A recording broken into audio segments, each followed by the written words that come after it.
Yun guys, isang magandang umaga muli sa ating lahat. Shout out nga pala sa inyong lahat, sa mga bagong subscribers ko at sa mga lumang subscribers at sa mga patuloy na nanonood sa aking munting mga vlog. So for today's vlog ay update ko kayo sa sisiw na 2 piraso na Shamo Asil, which is nag 1 week na dito sa akin. So i-update ko kayo kung gaano nga ba sila kalaki na. So ito yung ating mga itlog ng Black Shamo Asil, so which is hina-harvest natin kasi para iwas mabasag. So ibabalik lang natin to pag maglimlim na siya. So actually may 2 itlog doon plus 7 na to, so siyam na yung itlog niya. And then ngayon humapon na naman siya doon sa pugaran niya, so ibig sabihin mangingitlog na naman siya. So yun guys, abangan nyo yung pag-update ko sa 2 sisiw natin na Shamo Asil. So yun guys.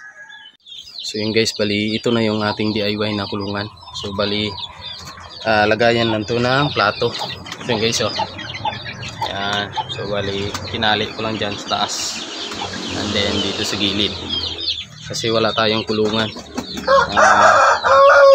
Puno ng mga sisiw yung ating mga brooding. So ito na, yan guys, yan yung sit up natin ng kulungan. So ito na sila after 1 week dito sa atin na dumating. So yan guys, kung mapapansin nyo sa thumbnail ko sa previous na vlog, so ito yun, yung 2 na to. So ito na sila. So actually puro lalaki to guys. Yan. So with feeding lang yung pinapakain ko. So yan guys, actually kakatapos lang kumain. So pag nagutom sila, yung natira na to is kakainin na naman nila. So yan na yung mga katawan nila guys, yung taas na. Yan, after 1 week na with feed. So syempre may kasamang vitamins na red cell. So disclaimer lang guys, hindi tayo nagpo-promote ng anumang produkto dito. Ito ay sadyang gamit at subok lang natin dito sa ating munting pagmamanok. So yan guys, wala pang blahibo yung kanilang butse. Yan. So yan na sila. Yan, after 1 week dito sa atin nang dumating sila. So with feeding lang sila guys. So actually magto 2 months na to yung mga sisiw na to guys. Yan, after 1 week ng pagdating dito sa atin. So yan, gamit ang with feeding nila. So short beak guys, short beak or tinatawag nilang parrot beak. Yan, ayaw kasi mag-focus yung camera natin kasi gumagalaw. Yan, short beak. So ito lang guys yung lock ko. Yan, bali garter lang. Yan. Yan. Yan lang guys yung update sa ating masisiw. So maganda kasi yung with feed kasi madaling matunaw sa kanilang butsi yung pagkain, and then direct nila na nalulunok. Kasi pag dry feeding tinry ko sa kanila, nabubulunan sila. So kaya binasa ko na lang yung pagkain nila para hindi sila mabulunan, and then ma-absorb talaga nila yung nutrients na binibigay natin or vitamins. So ito yung sisiw natin na hiniwalay kasi nga nagtutukaan na sila. So yan guys, 2 months old na native. Yan, actually lalaki ito guys. Yan, actually 2 sila yung hiniwalay ko kasi nakatapang na. Ito yung isa. Yan guys, yan yung isa. Tapos ito na yung black natin na Shamo Asil. Yan guys, 3 months old. Yan guys,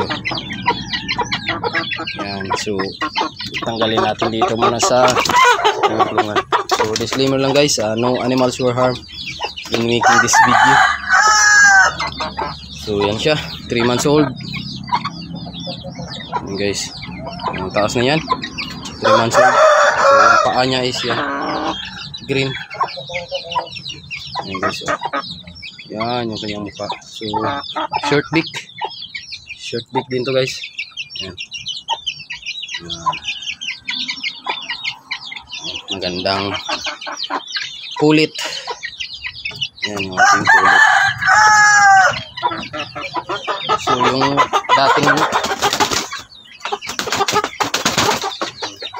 yung dating nakalagay dito guys sa kulungan na to is transfer ko dito. So yan siya, yung Rhode Island Red natin cross sa Basila guys. And then yung black natin is ito na, si Shamo Asil na black. Ayan guys, ganda ng katawan niya, no? Ang taas. Tapos yung native natin dyan, yan. And then yung isang Shamo natin dun sa dulo, malapit na yan mag hatch. So after 3 days mag hatch niya. Yan yung ating paparamihin din guys. So yung lahi nito, and then ito isa lang, yung ating mga sisyo na dalawa. So yan, so isang lahi lang sila. So hopefully ganun din kalaki yung mga magiging sisyo nito. So alaga lang natin to sa vitamins, and then tamang pakain lang, so makukuha natin yung laki ng kanilang katawan. So yan guys, yan.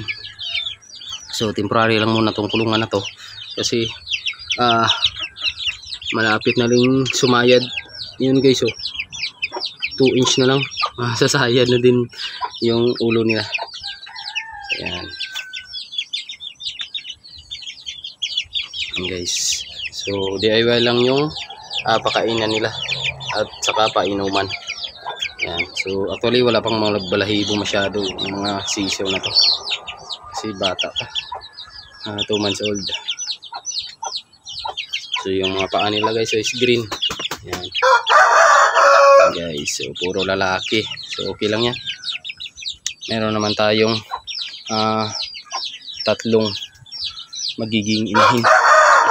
So dalawa yung broodcock natin, broodhen pala, at saka isa yung pulit natin, and then may dalawa na tayong broodcock kasi nabibreed na. Okay, so yung ating black, so gustong gusto ko to, pero hindi pa to lumalaban, pero nagbibreed na. Yung red natin dun sa kabilang breeding pen, lumalaban na yun at saka nagbibreed, so ipapasilip ko rin sa inyo. So yan guys, yung ating red dito kasi sa kabilang breeding pen. So ayusin ko pang breeding pen na to para hindi na tayo mahirapan pumasok dito, kasi bago ka makapasok dito, papasok ka pa ng isang breeding pen. Ayan yung ating Shamo na red. Yan, yung partner niya is yung guys, yung black Shamo natin. Yan, so 7 yung itlog na na-harvest ko, and then merong 2 dyan. So hopefully pag mga itlog yan ngayon, magiging 10 na lahat. So yan, so may biguti yan guys. So yan yung black Shamo Asil natin. Yan yung ating Shamo na red. Yan guys, dito nakahapon yung iba nating mga manok pag gabi. So yan, yung puno na yan, which is maganda yan sa sinabawang isda. So yan, ito lang yung kabuuan ng ating kulungan. So puro DIY lang muna guys, kasi wala pa tayong materialis, pero ayusin natin yan. So balak ko dyan lagyan natin ng simento or hollow block para matambakan natin, and then malagyan ng pang kaykay nila na mga kahoy or yung sa chininso galing guys. Yan, malusog yung ating Shamo na red. Syempre alagang red cell yan guys. Mapansin nyo dahon ng ating oregano dito lang sa tabi ng ating kulungan. Yan yung ating Shamo na black. So yun lang guys for today's vlog. Maraming salamat sa patuloy na sumusuporta sa aking munting channel. So happy farming sa ating lahat. So yun lang at God bless.